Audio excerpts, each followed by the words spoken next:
The Bitcoin, Ethereum, and Blockchain Super Conference is coming to Dallas, Texas, February 16, 17, and 18 in 2018. If you know of a better way to get the latest insider knowledge about crypto, to hear directly from the top minds in this field, to interact personally with 800 fellow crypto lovers, hodlers, investors, miners, traders, developers, and founders, then I'd like to hear about it. If you don't, then you don't want to miss out. Register today for the Bitcoin, Ethereum, and Blockchain Super Conference. Go to bitcoinsuperconference.com and register today as a super early bird to get the lowest rates on tickets and hotel rooms. That's bitcoinsuperconference.com. Welcome to Almost Here, Round the Corner Future Technology podcast with Richard Jacobs. Future technologies poised to transform our lives for better or worse are the focus of this podcast. Almost here means these technologies are now here and starting to be used, or just around the corner, from Bitcoin to artificial intelligence, 3D printing, blockchain, virtual reality, and more. Hello, welcome everyone to the Future Tech Podcast. My name is Josh Thomas. I'm filling in for Rich Jacobs. Today we have Vuk Magdelinic from Overbond.com. Hello, Luke. Hello. Oh, hey, we really appreciate you being on here, and I've been learning a little bit about your company, Overbond. It's a financial startup in the Fintech industry. Tell me a little bit about what your company does and what's your mission. Yeah, we're a finance technology platform that really provides digital investment banking services. It connects corporations that want to raise money in capital markets with investor community and dealer community, where you can get all sorts of benefits, but the bottom line is a more efficient capital raising. And you work primarily in bonds, is that right? I did, yeah, or fixed income, as people in the industry call the asset class. Okay, so tell me why you selected that particular vehicle over all the other different ways that you could assist.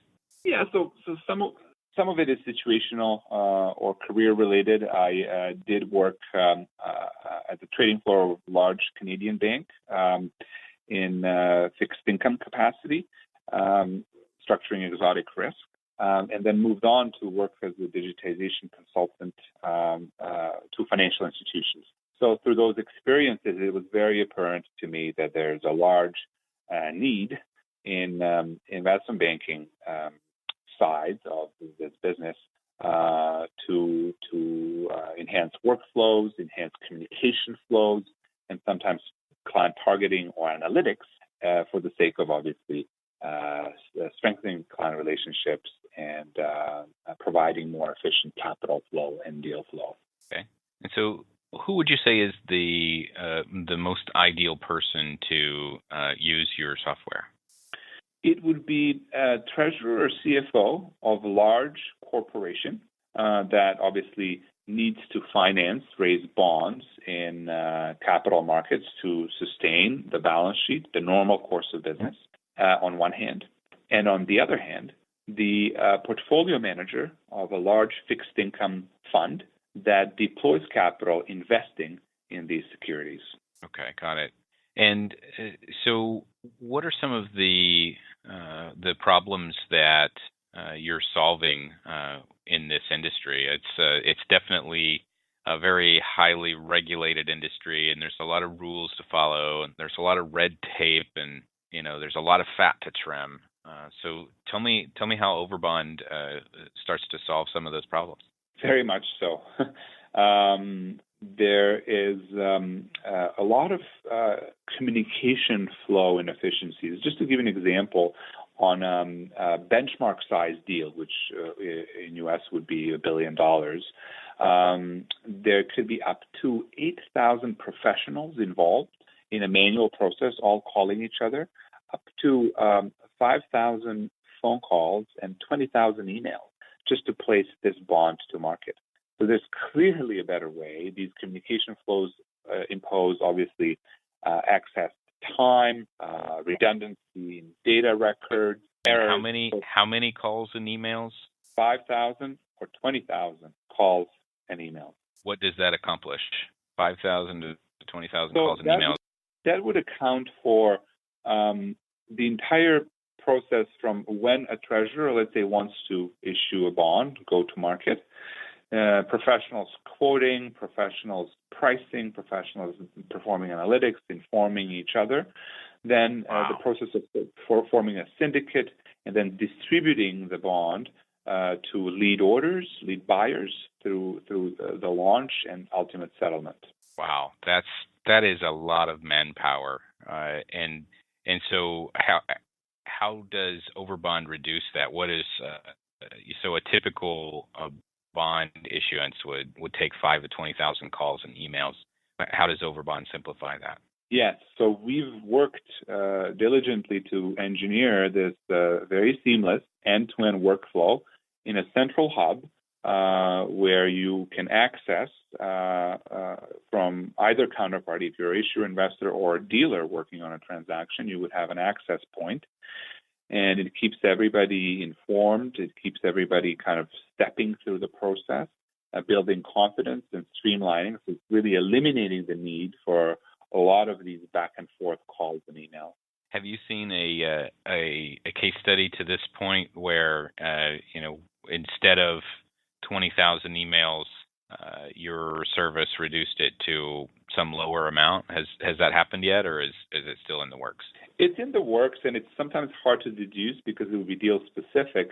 But what I can tell you is that tools that have been primarily enabling capital markets were focused on deal execution and settlement. So once, all the counterparties have agreed, all the investors have expressed what the amount of the investment is and how they will participate, then from that point onward, it's about booking and settling. And technology has been, existent for a while that takes care of that part of the workflow. What Overbond does is combines those stages, which are the late stages of the workflow, to more of a pre-deal communication flows and investment banking confidence building information flows. So, for instance, at stages when you're considering the investment, analyzing or benchmarking data, we have that as part of our workflow as well. Okay. Well, it's certainly interesting, and you've gotten my attention with the sheer amount of manpower that is normally going into getting a bond issued. I had no idea, and I would think that a lot of our audience didn't either. But probably the people that are issuing bonds and seeking bonds are painfully aware of it at this point. So I would think that your technology would be welcome if it could reduce that burden. It is definitely so. There's obviously people who are taking advantage of it already quite actively. And there's people who are still participating in what we call legacy process, but have an outlook that pervasive power of more efficient technology is changing things quite rapidly. Wow. Okay. So how long have you been working on this project? We've been developing technology for about a year and a half. We've been in operation for about 2 years, and we've obviously grown leaps and bounds. It's been quite an exciting period of time, both on the tech development side and also growing the client base. And so you've been in operation for about 2 years now. Where do you see the growth trajectory for this business over the next 5 years? I think our growth will be fueled through our U.S. expansion. We're a Toronto-based venture, but we cover North America in multiple territories, both from Toronto and New York. And given the size of the fixed income marketplace in the U.S., I think growth will, in the first couple of years of this period of time you mentioned, will come from U.S. Okay, so you're expanding further into the U.S. market, and that should kind of start to fuel the growth. Let me ask you this, Fuk. As you were going through this, and we've had a lot of guests on here that are in financial startups or tech startups of some sort, and they always run into this kind of major roadblock or a test along the way. Could you go back, just kind of dig back into the past couple of years and talk to me about some of the challenges that you've faced in getting this from an idea into the the concept that you have now? Yeah, I mean, roadblocks come and go. I am a big believer in kind of startup mentality.